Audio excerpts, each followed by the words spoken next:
और आज यह है कांग्रेस के नेता सेना को भी जाति पात के आधार पर बांटने की कोशिश कर रहे हैं। राहुल जी का आपने बयान पढ़ा होगा। ठीक है, अगड़ा करिए, पिछड़ा करिए, आरक्षण होना चाहिए। आरक्षण के पक्षधर हम भी हैं, हमारी पार्टी भी है, आरक्षण दिया भी है। जितने गरीब हैं सबको आरक्षण दिया है, दूसरे वर्गों में भी जो गरीब हैं उनको भी आरक्षण दिया। लेकिन सेना के बारे में जाति पात के आधार पर, बहनों भाइयों, मैं समझता हूं कि चर्चा तक नहीं होनी चाहिए। हमारे सेना के जवानों का एक ही धर्म होता है, वह धर्म है सैन्य धर्म है। इसके अतिरिक्त और कोई दूसरा धर्म नहीं होता। और मैं कांग्रेस के दोस्तों से कहना चाहता हूं, कम से कम हमारी सेना को राजनीति में मत घसीटिए। जब जब इस देश पर संकट आया है तो हमारे सेना के जवानों ने अपने शौर्य और पराक्रम का परिचय देकर भारत का मस्तक ऊंचा किया है। ऐसे करते हैं मोदी जी को मैं सुझाव देती हूँ, वो एक अपमान मंत्रालय खोल रहे हैं, क्योंकि हर 2 दिन कोई नया अपमान। मेरे भाई ने ऐसा कुछ नहीं कहा जिससे सेना का अपमान हो, ऐसा कुछ नहीं कहा और ना कभी कहेंगे।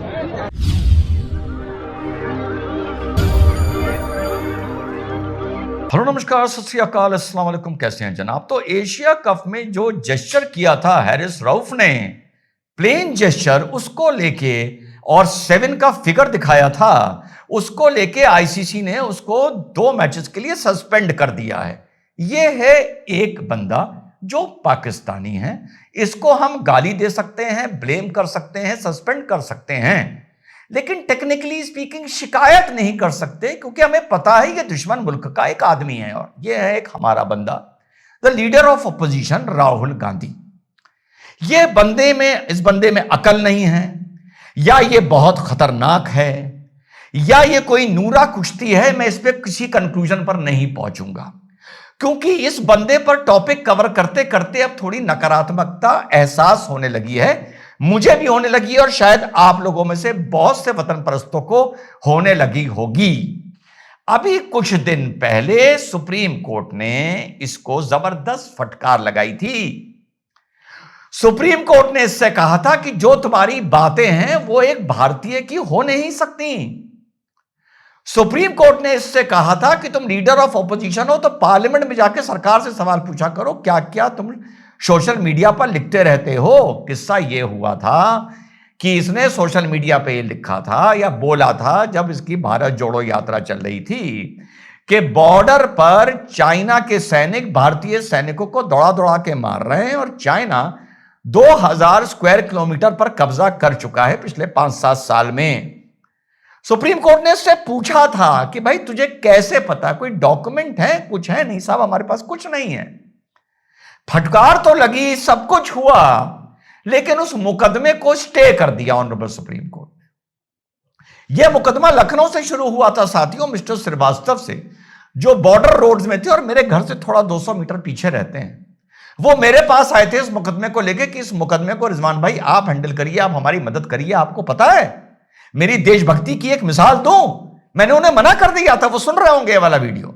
मैं जो पीठ के पीछे बोलता हूं, कैमरे के पीछे बोलता हूं, वही सामने बोलता हूं। मैंने मना कर दिया उनको।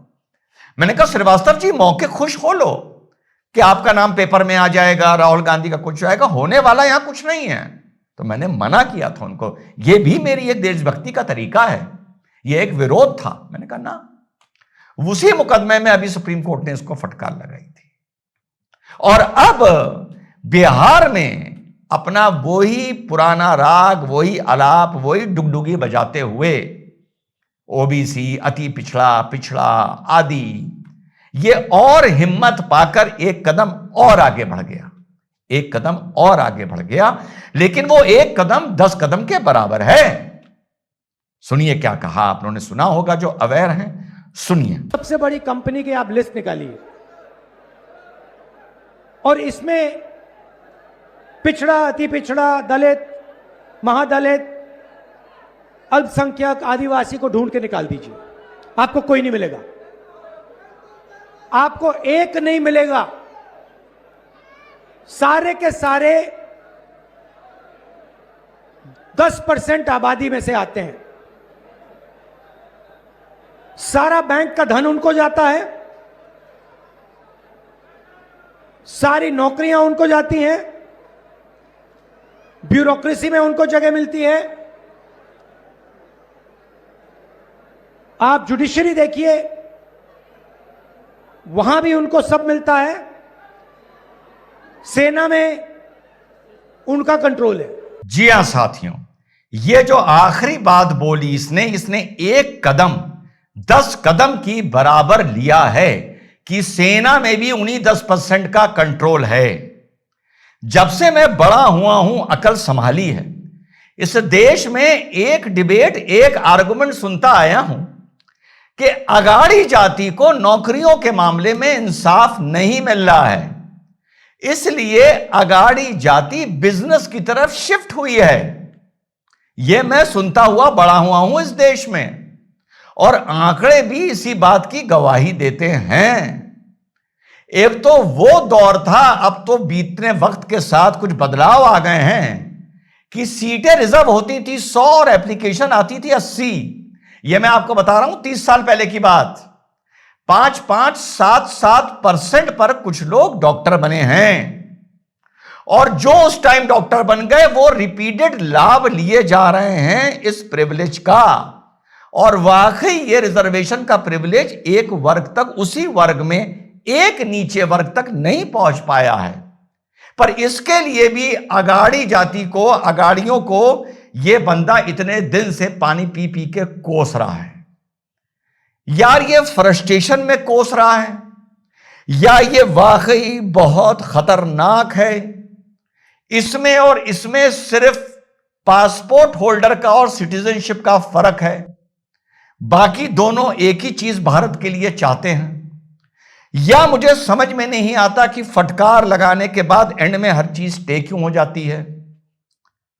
या ये एक तरह की नूरा कुश्ती है, समझ रहे हैं ना, नूरा कुश्ती, शैडो बॉक्सिंग टाइप। ये क्या है? लेकिन मुझे इतना पता है कि ये जो भी है, पर डॉक्टर सैयद रिजवान अहमद ने, जिसको आप लोग देशभक्त मानते हो, उसने इस आदमी के खिलाफ मुकदमा लड़ने से श्रीवास्तव जी को मना कर दिया था, यह जानते हुए कि साला कुछ नहीं होने जा रहा। क्यों अपने नाम को फंसाऊं, क्यों अपने नाम को आगे लेके आऊं? यह मेरी सोच थी उस टाइम, और उनसे भी मैंने यही कहा था। तो आज फिर वही बात और आगे बढ़ गई है, और फिर मुझे पता है कुछ नहीं होने जा रहा। और शायद आप में से बहुत सौ की भी सोच ये होगी। अमेरिका में एक महिला, दूसरा पॉइंट पर आ रहा हूं, अमेरिका में एक महिला फिर से शॉपलिफ्टिंग करती हुई पकड़ी जाती है। कुछ दिन पहले भी एक पकड़ी गई थी, एक 4-5 दिन पहले का वीडियो आया है, उसमें कुछ कंफ्यूजन है, ये महिला भारत की है या ये बांग्लादेश की भी कहीं कहीं बताई जा रही है। दोनों पॉइंट ऑफ व्यू आप लोगों को बता रहा हूं, और ये हाथ जोड़ती नजर आ रही है वहां पर। जब ये वीडियो सामने आता है तो टीएमसी की सागरिका घोष एक ट्वीट करती है। वीडियो क्या है? अमेरिका में एक भारतीय मूल की महिला शॉपलिफ्टिंग करती हुई, यानी दुकान से कुछ चुराती हुई पकड़ी गई है। ठीक, वो बांग्लादेश और इंडिया में कुछ कंफ्यूजन, लेकिन सागरिका मान के चल रही है ये भारत की है। चलिए, सागरिका लिखती है, very sad to see this, इस चीज को देख के बड़ा अफसोस हो रहा है। This is the second women caught shoplifting in USA. The crisis of ethical behaviour, यानी जो हमारे असूलों का, नैतिकता का, जो भारत में इस टाइम पतन हो रहा है भाजपा की राजनीति की वजह से। भाजपा मीन्स यहां पर लिखा है under the hate field consistently unethical BJP for India regime. उसकी वजह से अमेरिका में इस तरीके से चोरियां भारतीय मूल के लोग कर रहे हैं, और जब पकड़े जा रहे हैं तो पुलिस को रिश्वत देने की बात कर रहे हैं। क्या आप इसकी लॉजिक का अंदाजा लगा सकते हैं कि ये क्या लॉजिक है, कि ये क्या लॉजिक है? और जब मैंने वापस आता हूं राहुल गांधी का ये बयान देखा, अरे भाई, वो आदमी वो है जो ऑपरेशन सिंदूर के लगभग टाइम पूछ रहा था कितने गिरे, कितने गिरे, कितने गिरे।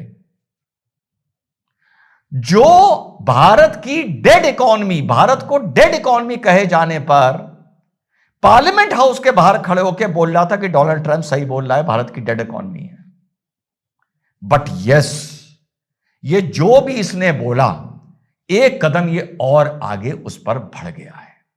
ये चीज साथियों कब रुकेगी, कैसे रुकेगी, क्या इसका सामाजिक और राजनीतिक अंजाम होगा, पर नजर उसको ये आ रहा है कि इस देश में काफी फीसदी ऐसे लोग हैं जो उसकी इस बात को सेकंड करते हैं और समर्थन करते हैं, और उसे इसी में जीत नजर आ रही है। अब ये अगर जीत में तब्दील किसी दिन हो जाती है तो बहुत बुरा आलम होगा। नहीं होती और ये इसी तरह बड़बड़ा के फ्रस्ट्रेशन में धीरे धीरे गुमनामी में चला जाता है तो साथियों एक अलग बात है। पर जो भी है, मुझे समझ में नहीं आता कि इसके पीछे का, इस बकवास का, इस बात का, इसे बर्दाश्त करने का, इसके पीछे यार राज क्या है। इस वीडियो को आप एक नकारात्मक वीडियो में मान सकते हैं। जय हिंद, वंदे मातरम, खुदा हाफिज़।